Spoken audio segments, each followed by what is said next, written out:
Mr. President, at the outset, I convey greetings on the holy month of Ramadan and also wish everyone a happy Holi, the festival of colors. India is a land of diversity and pluralism. We are home to followers of virtually every major religion in the world, and India has been the birthplace of 4 world religions, namely Hinduism, Buddhism, Jainism, and Sikhism. With over 200 million of its citizens practicing Islam, India is home to one of the largest Muslim populations in the world. Thus, fostering a world free from religious discrimination, hatred, and violence has been a way of life for India since time immemorial. It is this very spirit that made India adopt the Declaration on the Elimination of All Forms of Intolerance and of Discrimination based on Religion or Belief in November 1981. The elaboration of Article 2 on intolerance and Article 6 on what constitutes the right to freedom of conscience, religion, or belief, in our view, is one of the most expansive and constructive attempts to address the rising tide of religiophobia and religious divides in the world. Mr. President, we stand united with the UN membership in condemning incidents of religious intolerance against Muslims. However, it's also imperative to recognize that religious discrimination is a broader challenge that affects followers of all faiths. We strongly believe that the path to meaningful progress lies in acknowledging that religiophobia in its various forms threatens the fabric of our diverse global society.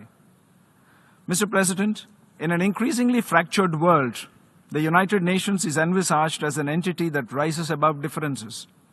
The UN derives its credibility from its perseverance to promote peace and security, growth and development.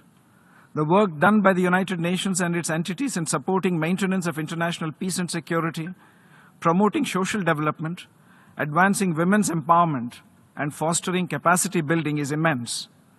In keeping with this core agenda, any deliberation on issues of faith must seek to unite, not divide.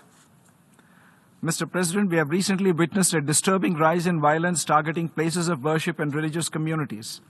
This can only be countered by sustained commitment and concrete action from all member states to the principle of equal respect for all faiths. All countries must commit to equal treatment of all their citizens and not practice policies that promote religious discrimination.